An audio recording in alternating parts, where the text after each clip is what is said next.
Shalom, berjumpa lagi pada kesempatan hari ini 22 Oktober 2020 dalam renungan harian kita. Kita mempersiapkan hati kita untuk menerima firman Tuhan. Kita bersama-sama bersatu di dalam doa. Terima kasih ya Allah untuk setiap perkataan-Mu sebagai makanan bagi rohani kami yang menguatkan dan meneguhkan kami. Tolonglah kami dengan kuasa Roh Kudus jika pada saat ini kami ingin mendengar kebenaran firman-Mu. Urapilah hamba-Mu, berkatilah jemaat-Mu. Amin. Saudara-saudari yang dikasih dan diberkati di dalam Tuhan Yesus Kristus, pada kesempatan hari ini kita bersama-sama diperhadapkan dengan firman Tuhan dari Titus pasal yang pertama, ayat yang ke-5 sampai yang ke-16 dengan perikop tugas Titus di Kreta, syarat-syarat bagi penetua penilik jemaat. Saudara-saudari yang dikasih dan diberkati di dalam Tuhan, pemimpin yang ideal adalah pemimpin yang seperti Kristus. Ada pepatah Arab yang mengatakan, dengarlah apa yang dikatakan, jangan lihat siapa yang bicara. Sekali lagi, pepatah Arab mengatakan, dengarlah apa yang dikatakan, jangan lihat siapa yang berbicara. Pada tempatnya, Bapak Ibu Saudara sekalian yang dikasih dan diberkati di dalam Tuhan, bisa jadi kemudian pepatah ini dapat diberlakukan dalam kehidupan kita. Sebab tidak ada satupun di antara kita yang sempurna di dalam menjalani kehidupan kita. Di sisi lain, ini tidak kemudian baik adanya. Sebab dipastikan ketika kita berbicara baik, tetapi kemudian dalam perjalanan karakter kita, sikap yang kita tunjukkan tidak baik, maka justru menjadikan kemudian kita sebagai batu sandungan. Sebab tidak ada keseimbangan antara apa yang dikatakan dan apa yang dilakukan. Jadi pepatah ini, dengar apa yang dikatakan, jangan lihat siapa yang berbicara atau mengatakannya, tidak sepenuhnya bisa kemudian kita lakukan dalam kehidupan dan keseharian kita. Dalam perjalanan kehidupan jemaat, kondisi Kreta pada saat itu adalah memerlukan para pemimpin yang ideal, yang kemudian katanya dan tindakannya kemudian seimbang.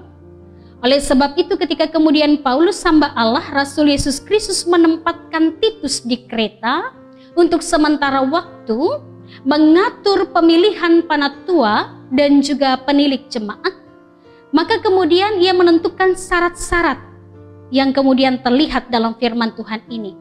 Dengan syarat yang luar biasa, sangat sempurna dalam ukuran kita manusia yang penuh dengan keterbatasan. Harus tertib hidup dalam kemudian rumah tangga, harus kemudian memiliki keteladanan baik kemudian pasangan dan juga anak-anak, memiliki karakter dan sikap yang baik, ayat 6 sampai 7 dan 8, dan juga memiliki pegangan firman Tuhan dalam perkataan yang benar dan ajaran yang sehat.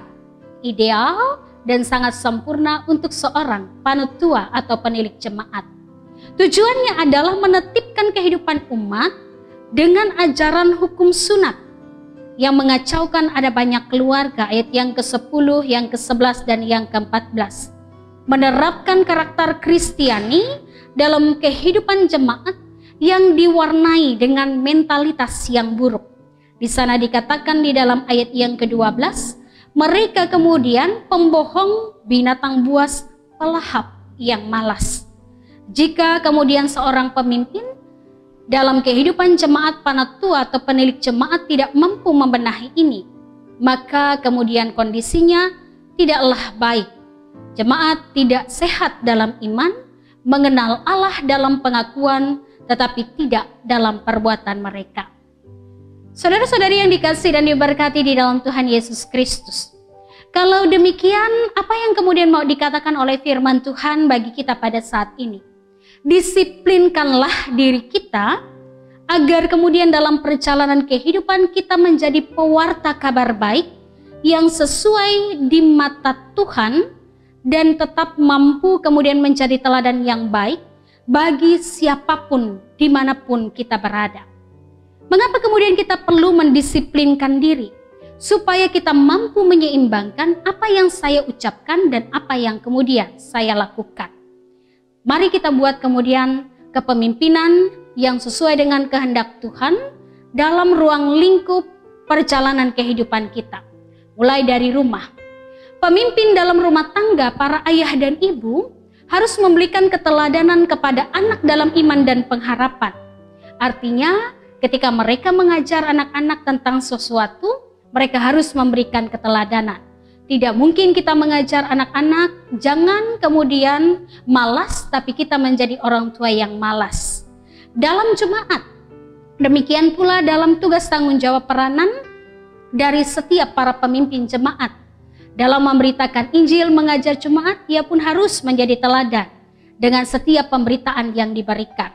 Dalam kehidupan masyarakat, setiap para pemimpin pun demikian adanya. Kebijaksanaan dan pengertian menjadi keteladanan, bukan kemudian menjadi pelanggar dari apa yang diatur dalam perjalanan kehidupan masyarakat.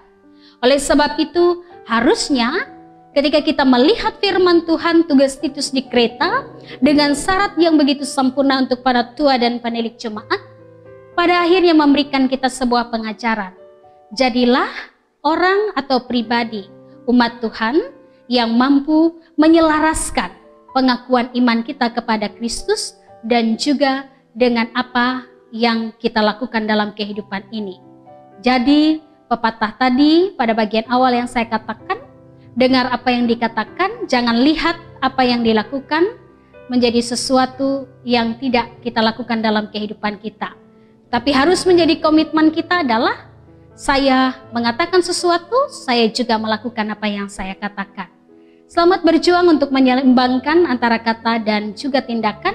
Tuhan Yesus menolong dan memampukan kita dalam kehidupan ini. Amin. Kita bersatu di dalam doa. Terima kasih ya Bapa yang baik untuk firman Tuhan yang kami dengarkan.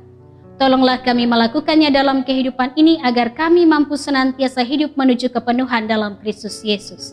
Berkati kami sebagai umat Tuhan, agar kami setia melakukannya dalam kehidupan dan keseharian kami.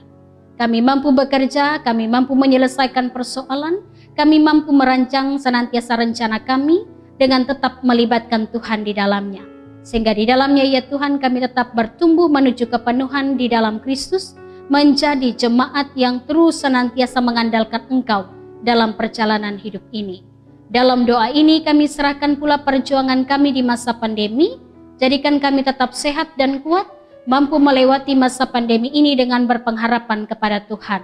Kami menitip dalam doa kami ya Tuhan saudara-saudara kami yang terdampak secara langsung oleh COVID-19. Tuhan memulihkan, menyembuhkan mereka sehingga di masa karantina tetap menerima anugerah Allah. Segala kecukupan kebutuhan makanan dan segala kebutuhan pengobatan mereka memperolehnya, sehingga dengan masa karantina tersebut mereka dapat sembuh dan pulih, bebas dari virus dan dapat berkumpul dengan keluarga. Teguhkan dan kuatkan keluarga yang juga berjuang agar mereka tetap menjadi pendukung, penyemangat, pendamping yang setia dalam menjalani kehidupan di waktu baik dan buruk di tengah-tengah perjalanan iman dan pengharapan.